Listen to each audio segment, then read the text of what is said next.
प्रभु यीशु मसीह के नाम में आपको अनुग्रह, शांति और आशीष मिले। एक नास्तिक की शब्दकोश डिक्शनरी के अकॉर्डिंग उसकी ये परिभाषा होती है कि नास्तिक एक ऐसा व्यक्ति होता है जो किसी भी देवता, देवी, ईश्वर, सृष्टिकर्ता पर विश्वास नहीं करता या करती। विशेषकर सृष्टिकर्ता पर वो विश्वास नहीं करते।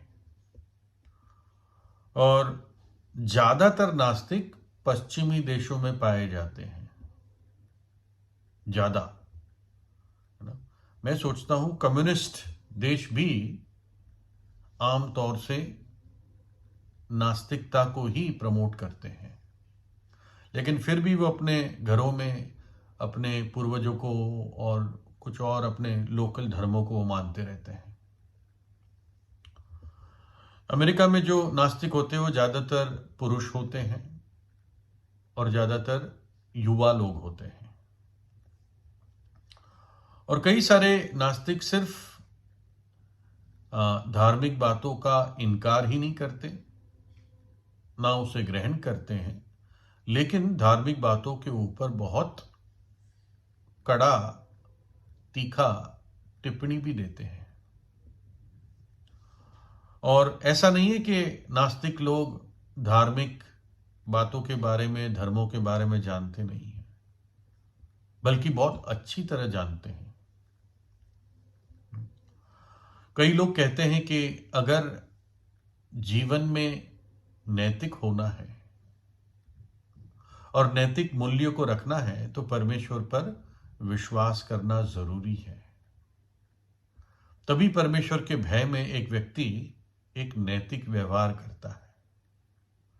लेकिन ये 56% एक आंकड़ा है, एक जो सर्वे किया गया था, और 42% ये कह रहे थे कि कोई जरूरत नहीं है ईश्वर पर विश्वास करने के लिए।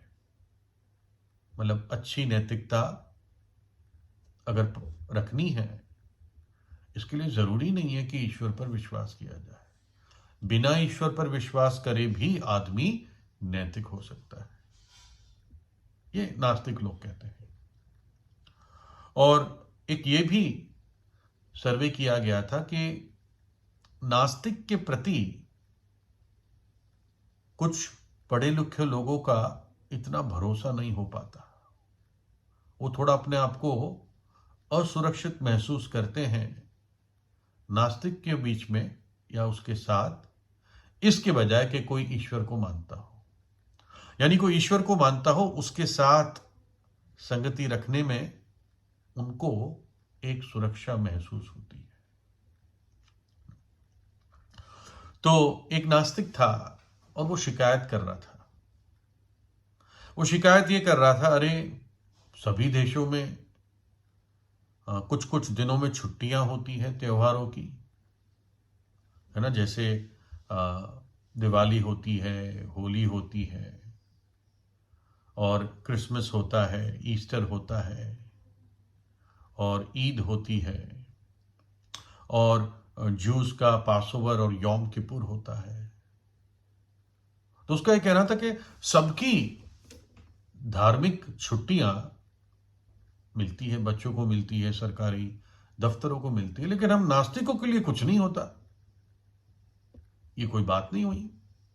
हम तो ईश्वर को मानते नहीं, किसी धर्म को मानते नहीं है।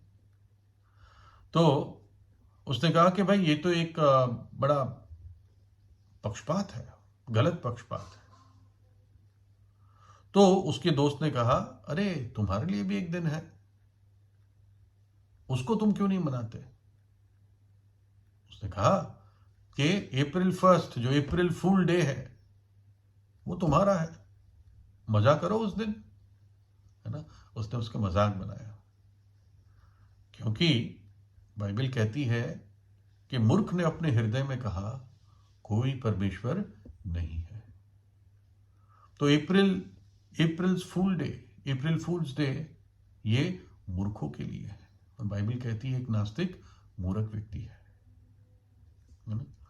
और इनके बारे में कई चुटकुले भी हैं नास्तिकों के बारे में, है ना। एक किसी ने कहा कि भाई नास्तिकों के बारे में क्या सबसे एक विपरीत बात उनके जीवन में दिखती है। तो उसका जवाब है कि वो हमेशा नास्तिक होते भी ईश्वर की बात करते रहते हैं, यानी ईश्वर के विरोध में बात करते रहते हैं, लेकिन ईश्वर की ही बात करते रहते हैं।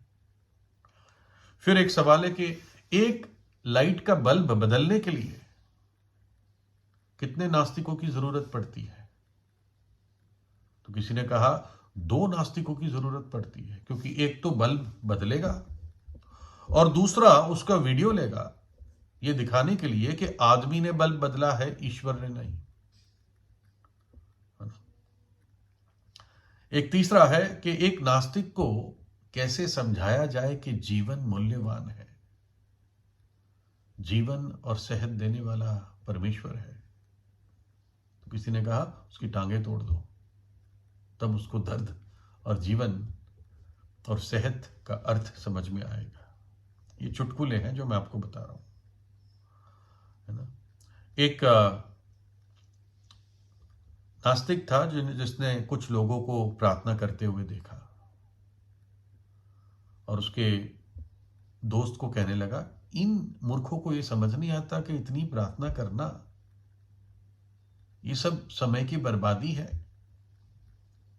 और फिर आदत से मजबूरन उसने ये कहा, परमेश्वर का धन्यवाद हो कि मैं तो नास्तिक हूं, है ना।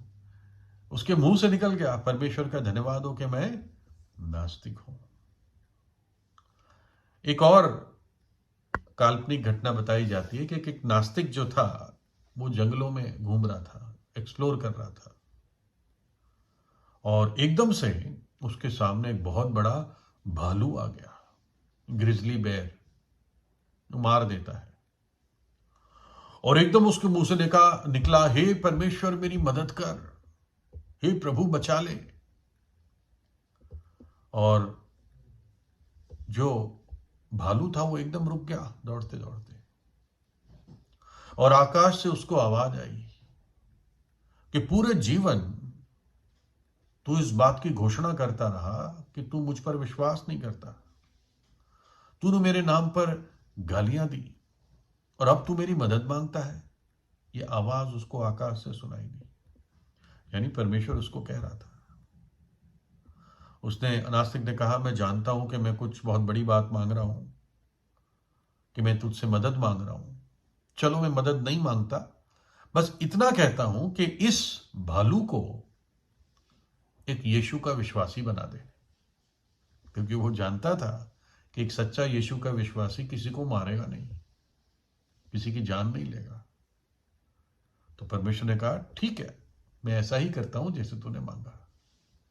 और एकदम भालू ने अपने हाथ जोड़े और आकाश की तरफ देखकर कहा, परमेश्वर पिता, ये भोजन जो अब मैं खाने जा रहा हूं उसके लिए तेरा धन्यवाद करता हूं। तो ऐसे कई सारे इन नास्तिकों पर चुटकुले भी है कि कैसे ये अपना ही मूर्ख बनाते हैं। खैर, लेकिन बाइबल क्या कहती है इनके बारे में। भजन 53 1 से 3। मूर्ख ने अपने मन में कहा कि कोई परमेश्वर है ही नहीं। वे बिगड़ गए, उन्होंने कुटिलता के घिनौने काम किए हैं, कोई सुकर्मी नहीं। परमेश्वर ने स्वर्ग पर से मनुष्य के ऊपर दृष्टि की, ताकि देखे कि कोई बुद्धि से चलने वाला या परमेश्वर को पूछने वाला है या नहीं। वे सब के सब हट गए, सब एक साथ बिगड़ गए, कोई सुकर्मी नहीं, एक भी नहीं। क्या उन सब अनर्थकारियों को कुछ भी ज्ञान नहीं? क्या वो देख नहीं पाते, अपने विवेक की आवाज नहीं सुन पाते, सृष्टि में देख नहीं पाते कि सृष्टिकर्ता है ना। लेकिन वचन कहता है, मूर्ख ने कहा अपने हृदय में, कोई परमेश्वर नहीं है, वो घिनौने हो गए, कोई सुकर्मी नहीं। लेकिन परमेश्वर एक नास्तिक को भी बचा सकता है, और विश्वास बिना उसे प्रसन्न करना अनहोना है, क्योंकि परमेश्वर के पास आने वाले को विश्वास करना चाहिए कि वो है और अपने खोजने वालों को प्रतिफल देता है। एक बाप था, उसका बेटा बहुत पीड़ित था, उस पर दुष्ट आत्माओं को बहुत हमला था, उसको एक दुष्ट आत्मा बहुत पीड़ा देती थी। तब प्रभु यीशु ने उसको कहा, अगर तू विश्वास करेगा तो सब कुछ संभव है। उसने कहा, प्रभु मेरे अविश्वास का इलाज कर, अविश्वास का इलाज कर। एक और जगह प्रभु ने कहा कि यदि तुम को राई के दाने के बराबर भी विश्वास होता तो तुम इस तूत के पेड़ से कहते कि जड़ से उखड़कर समुद्र में लग जा, तो वह तुम्हारी मान लेता। राई के दाने बराबर विश्वास। जो डाकू या चोर क्रूस पर मरा, उसने आखिरी समय पर प्रभु यीशु पर विश्वास किया और उसका उद्धार हो गया। प्रभु यीशु ने उससे कहा, आज तू मेरे साथ स्वर्गलोक में होगा। इसलिए अपने पापों से पश्चाताप करें। नास्तिकता भी एक पाप है ना? इसलिए इस पाप से भी पश्चाताप करें और उस पर विश्वास करें जिसने हमसे प्रेम किया और हमारे खातिर अपनी जान कलवरी के क्रूस पर दी, जिसने हमारे पापों की शुद्धि के लिए, हमारे पापों के प्रायश्चित के लिए अपना पवित्र लहू बहा दिया। वो तीसरे दिन मृतकों में से जी उठा। जो परमेश्वर के पुत्र के नाम पर विश्वास करता है, अब वो दंड के योग्य नहीं, और जो विश्वास नहीं करता वो दोषी है। और जो भी प्रभु यीशु पे विश्वास करता है और उसके नाम को पुकारता है, यीशु नाम बचाने वाला नाम, उसका अर्थ ही है बचाने वाला, पापों से बचाने वाला। जो भी यीशु के नाम को पुकारता है वो बच जाएगा, उद्धार पाएगा, मुक्ति पाएगा, अनंत जीवन पाएगा। यीशु का लहू हमें सब पापों से शुद्ध करता है।